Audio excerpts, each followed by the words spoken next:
কালি চৰাইদেউত গৌৰৱ গগৈ লাইভ ভাষণ দি থাকোঁতে উদান্ত ভাষণ দি থাকোঁতে হঠাৎ গৌৰৱ গগৈক কোনে কি ক'লে?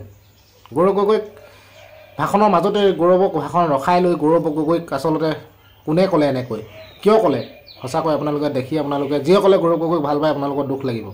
গতিকে ভিডিঅ'টো প্ৰথম পৰা শেষলৈকে আপোনালোকে চাওক আৰু নতুনকৈ অহাসকলে মোৰ চেনেলটোত এটা লাইক আৰু চেনেলটো ছাবস্ক্ৰাইব কৰিবলৈও নাপাহৰিব। তেতিয়াহ'লে ভিডিঅ'টো ভাল ধৰণে চাওক। হয়তো গৌৰৱ গগৈ ভবা নাছিলে এনেকুৱা এটা হ'ব বুলি, বা যি কি নহওক ভিডিঅ'টো চাওক, এনজয় কৰক আৰু কমেণ্ট কৰিব। ইয়াত আমি যিখিনি কথা কৈছোঁ প্ৰত্যেকটো কথা সঁচা, এটা মিছা কথা আজি সভাৰ জৰিয়তে আমি কোৱা নাই। মানি গগৈ যিখিনি কথা ক'লে সেইখিনিও সঁচা, দেৱব্ৰত শইকীয়া ডাঙৰীয়া যিখিনি ক'লে সেইখিনিও বাস্তৱ কথা। চাৰিওফালে ৰাইজে আমাক জনাইছে যে এইখন চৰকাৰ সাধাৰণ মানুহৰ ওপৰত অত্যাচাৰ চলাইছে, এইখন চৰকাৰ সাধাৰণ মানুহৰ ওপৰত দমন কৰিবলৈ বিচাৰিছে। দিছপুৰত বহি থকা কিছু নেতাসকলৰ ৰাজনীতি চাই এতিয়া অসমৰ মানুহ অসন্তুষ্ট, কিন্তু নিজৰ কথাখিনি ক'ত ক'ব? আজি কথা ক'বলৈ ভয়, মনৰ কথা মনৰ ভিতৰতে লুকাই থাকে। যুৱকখিনি কাৰ বিৰুদ্ধে প্ৰতিবাদ কৰিবলৈ বিচাৰে, আশা কৰ্মীখিনি চৰকাৰৰ বিৰুদ্ধে প্ৰতিবাদ কৰিবলৈ বিচাৰে, খেতিয়কসকলে চৰকাৰৰ অনিয়মতাৰ বিৰুদ্ধে প্ৰতিবাদ কৰিবলৈ বিচাৰে। কিন্তু আজি এই যে গণতন্ত্ৰ অধিকাৰ আছে আপোনালোকৰ প্ৰতিবাদ কৰা, চৰকাৰৰ ভুল আঙুলি দিয়া, এই গণতন্ত্ৰ অধিকাৰৰ ওপৰত আজি এইখন চৰকাৰে প্ৰহাৰ চলাই আছে। আৰু এনেকুৱা গুৰুত্বপূৰ্ণ সময়ত আশা এটাই ৰেগৰি এটাই মঞ্চ আছে য'ত ৰাইজে মুক্তি পাব পাৰে, সেয়া হৈছে বিৰোধী ঐক্য মঞ্চ। যিদৰে আমি সকলোৱে একগোট হৈছো এটা বৃহত্তৰ উদ্দেশ্য লৈ, নিজৰ ব্যক্তিগত স্বাৰ্থৰ কাৰণে নহয়, কোনোবা সাংসদ হ'ব কোনোবা বিধায়ক হ'ব সেইটো নহয়। আমাৰ উদ্দেশ্য হ'ল যে অসমৰ ৰাইজক বৰ্তমান চৰকাৰৰ অত্যাচাৰৰ পৰা মুক্ত কৰা। এয়া হ'ল আমাৰ উদ্দেশ্য। আপোনালোকৰ হৃদয়ৰ ভিতৰত যি ভয় আছে সেই ভয়টো নাইকিয়া কৰা হৈছে আমাৰ উদ্দেশ্য। আপোনালোকৰ যে অধিকাৰ আছে, বাক স্বাধীনতাৰ যে অধিকাৰ সংবিধানত লিখা আছে, সেই বাক স্বাধীন অধিকাৰটো ঘূৰাই লৈ অনা সেই দায়িত্ব লৈ আজি আমি বিৰোধী ঐক্য মঞ্চ একত্ৰিত হৈছো। আজি এইখন চৰকাৰে ভাবিছে যে টকা পইচা দি ৰাইজৰ ভোট ল'ব পাৰে। মই এইখন চৰকাৰক ক'বলৈ বিচাৰিছো যে অসমৰ ৰাইজৰ মৰম স্নেহ ৰাখিবা 500 টকা 600 টকা নোট দি তেওঁলোকে কিনিব নোৱাৰে। আজি অসমৰ ৰাইজ জাগিছে, আজি নিজে অসমৰ ৰাইজ ওলাই আহি আমাৰ প্ৰচাৰ চলাইছে। মহিলাসকলে যোৱাকালি ৰাতি 7টা বজালৈকে ঘূৰি আছে। কলেজৰ ছাত্ৰ ছাত্ৰীসকল গুৱাহাটীৰ পৰা আহি এতিয়া তেওঁলোকে ঠাই ঠাই গৈ আছে। বিভিন্ন সামাজিক সংগঠন নিজৰ মঞ্চৰ যোগেদি এটাই কথা কৈছে যে এইবাৰ যোৰহাট লোকসভা সমষ্টিৰ পৰা এটা শক্তিশালী কণ্ঠ ভৱিষ্যত দিল্লীত শুনা পাব লাগিব। আজি ৰাজনীতিত আমি ভৰি দিছো কোনো ব্যক্তিগত স্বাৰ্থৰ কাৰণে নহয়। অলপ দিন আগতে মোৰ এফিডেভিট, নিৰ্বাচনী এফিডেভিট ৰাজহুৱা হ'ল। তাত ৰাইজে নিজে দেখি পাইছে যে মোৰ পিতৃ 15 বছৰ অসমৰ মুখ্যমন্ত্ৰী আছে, কিন্তু মোৰ নামত কোনো কোম্পানী নাই, মোৰ পৰিবাৰৰ নামত নিউজ চেনেল নাই, মোৰ মাৰ নামত কোনো বাগান নাই, আমাৰ নামত কোনো ৰিজৰ্ট বা ডিজি স্কুল নাই। আমাৰ উদ্দেশ্য এটাই যে ৰাজনীতি হ'ল ৰাইজক সেৱা কৰা এটা মাধ্যম। নিজৰ ব্যক্তিগত ধন সম্পত্তি বিক্ৰী কৰাৰ কাৰণে আমি ৰাজনীতিত ভৰি দিয়া নাই। আমি ৰাইজৰ সেৱক হ'বলৈ বিচাৰিছো আৰু এইখন চৰকাৰ ৰাইজৰ ৰজা হ'বলৈ বিচাৰিছে। আৰু যিমান তেওঁলোকে অহংকাৰী হৈছে, সমান সহকাৰে অত্যাচাৰ বৃদ্ধি হৈছে। পৰিৱৰ্তনৰ কথা ক'লে কিনো পৰিৱৰ্তন হ'ল? নহৰুৰ দাম 400 টকা, নিমখৰ দাম 20 টকা। প্ৰতি মাহে এখন ঘৰ চলাবলৈ হ'লে 5,000 10,000 টকা খৰচ কৰিবলগীয়া হৈছে। অৰুণোদয় আঁচনি দিছে, কিছুমানকে দিছে, বহুতে পোৱা নাই। আৱাস যোজনা ঘৰ দিছে, কিছুমানে দিছে, বহুতে পোৱা নাই। আৰু প্ৰত্যেক আঁচনি লওঁতে কোনোবা বিজেপি দলৰ পালি নেতা অলপ টকা পইচা দিবলগীয়া হৈছে।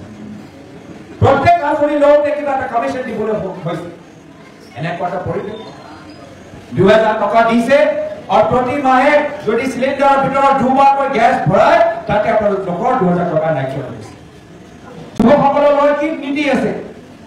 চৰকাৰী স্কুল বন্ধ, চৰকাৰী কলেজ বন্ধ কৰিবলৈ লৈছে আৰু চাৰিওফালে মদৰ দোকান খুলিবলৈ আৰম্ভ কৰিছে। এয়া হৈছে তেওঁলোকৰ বাইক স্কুটি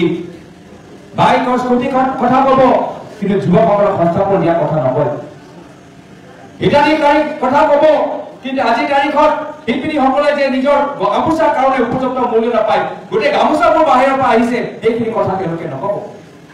মেডিকেল কলেজ বনাইছো কথাখিনি ক'ব, কিন্তু যোৰহাট মেডিকেল কলেজত ৰাতি 9টা বজাৰ পিছত ডক্টৰে যে নাপায়, সেইখিনি কথা কোনো নকয়। এই বিভিন্ন মেডিকেল কলেজৰ ভিতৰত কোনো চিকিৎসা নাই, মেচিন নাই, একে ষ্টেটৰ পৰা 3জন ব্যক্তি আছে, সেইখিনি কথা কোনে ক'ব? বাগানৰ ভিতৰত পইচা পেলাবলৈ বিচাৰিছে, বাগানৰ ভিতৰত পইচা পেলাইছে, কিন্তু বাগানৰ শ্ৰমিকসকলে আজি খোৱা পানী পোৱা নাই। যুৱকসকলৰ নিজৰ স্কুলত যাবলৈ বাগান যাতায়াতৰ ব্যৱস্থা নাই। আজি বাগান বন্ধ হৈ গৈছে। এই বাগানৰ সম্পৰ্কত অসমৰ ক্ষেত্ৰত ডাঙৰ এটা স্কেম, যি স্কেম SBI ইলেক্ট্ৰল বণ্ডকে আৰু ডাঙৰ স্কেম। এই স্কেমটো হৈছে যে বিজেপি মন্ত্ৰীসকলৰ ভাই ককাইকে বাগানবোৰ কিনিছে, বাগানবোৰ বন্ধ কৰি ৰাখিছে, আৰু তাৰপিছত বাগান বিক্ৰী কৰি দিছে ডাঙৰ ডাঙৰ বাহিৰৰ বেপাৰীসকলক। এয়া হৈছে তেওঁলোকৰ উদ্দেশ্য।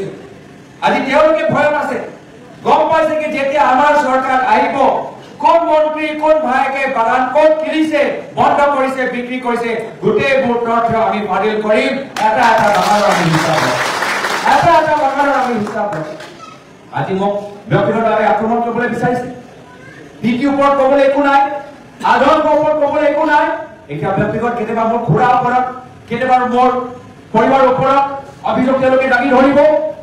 প্ৰত্যেকৰ কথাৰ উত্তৰ মই দিম, কিন্তু কথাৰ উত্তৰ কথাৰে নহয়, কথাৰ উত্তৰ নিজৰ কৰ্মৰ যোগেদি। কৰ্ম হ'ব আমাৰ পৰিচয়।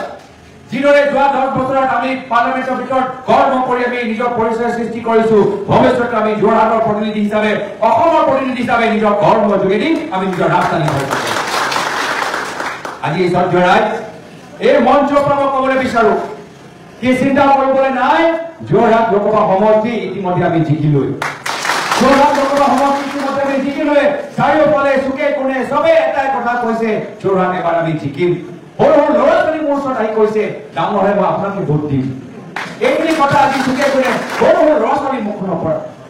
আজি সঞ্জয় ৰায় মানুহ যিদৰে আমাক আদৰি লৈছে, সঁচাকে মই নিজৰ কৃতজ্ঞতা জ্ঞাপন কৰিছো।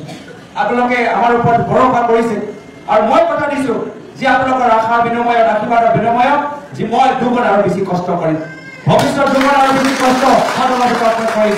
যোৰহাট লোকসভা সমষ্টি, সোণাৰী, চৰাইদেউ, মহামৰা, আমাৰ নাজিৰা, শিৱসাগৰ প্ৰত্যেকৰ কথাবোৰ আপোনালোকে ভৱিষ্যত সাধাৰণ শুনা পাব। কেনেদৰে আমাৰ বাগানবোৰ বিক্ৰী হৈ গৈছে, কেনেদৰে শিৱসাগৰ নগৰৰ উন্নয়ন হোৱা নাই, কেনেদৰে যুৱকসকলে আজি তেওঁলোকে চিকিৎসা পোৱা নাই বা সংস্থাপন পোৱা নাই, গোটেইবোৰ কথা আমি শক্তিশালী কণ্ঠৰে আপোনালোকৰ প্ৰতিনিধি আপোনালোকৰ ভৱিষ্যত আপোনালোকৰ হয় সদনত পাঠ কাটিব। মই বিশেষ দীঘলে ক'বলৈ বিচৰা নাই, গোটেইখিনি কথা আপোনালোকে ইতিমধ্যে বুজি পাইছে। আজি তেওঁলোকে ভাবিছে যে আমাৰ এজন দুজন ব্যক্তি ল'লে আমাৰ দল দুৰ্বল হৈ যাব। আমাৰ দল এটা সাগৰৰ পৰা 1 টোপা 2 টোপা পানী ল'লে সাগৰৰ ওপৰত কোনো প্ৰভাৱ নেপেলায়। একেদৰে আমাৰ পৰা এজন দুজন মানুহ গ'লে আমাৰ দলটো ক্ষতি হ'ব নোৱাৰে। ইতিহাস পাই বৰ্তমানলৈকে ভৱিষ্যতলৈকে এই হাতৰ চিন শক্তিশালী আছে আৰু সদায় থাকিবই। এই হাতৰ চিনতকৈ ডাঙৰ কোনো ব্যক্তি হ'ব নোৱাৰে। এই হাতৰ চিনৰ লগত আমাৰ এটা ব্যক্তিগত আবেগ এটা আছে, কোনো এজন ব্যক্তি আমাৰ হাতৰ চিনতকৈ ডাঙৰ হ'ব নোৱাৰে। সেইকাৰণে অহা 20 দিন, মাত্ৰ 20 দিন, এই 20 দিনৰ ভিতৰত চুকে কোণে চুবুৰীয়া অঞ্চলত গৈ মানুহৰ ঘৰৰ ভিতৰত সোমাই আমাৰ কথাবোৰ ক'ব লাগিব। আইসকলক ক'ব লাগিব যে আমি নিৰ্বাচন খেলিছো আশা কৰ্মী অংগনবাড়ী কৰ্মীসকলৰ বাবে, মিড ডে মিলৰ আমাৰ হেল্পাৰ গাঁৱৰে আমাৰ জল জীৱন মিছনৰ সহায়কসকলৰ বাবে কথাবোৰ বুজাব লাগিব। আৰু মই ভাবো কি যদি আমি ভালদৰে ৰাইজৰ ওচৰলৈ যাওঁ, এবাৰ দুবাৰ তিনিবাৰকৈ যাওঁ, ৰাইজৰ আশীৰ্বাদ আমাৰ লগত থাকিব, জয় আমাৰ নিশ্চিত। মই আৰু বিশেষ ক'বলৈ বিচৰা নাই, আগতীয়াকৈ হ'লো ৰঙালী বিহুৰ উল্লেখ যাচি মই ইয়াতে নিজৰ চমু সামৰিছো। ধন্যবাদ, জয় হিন্দ, জয় আইৰা।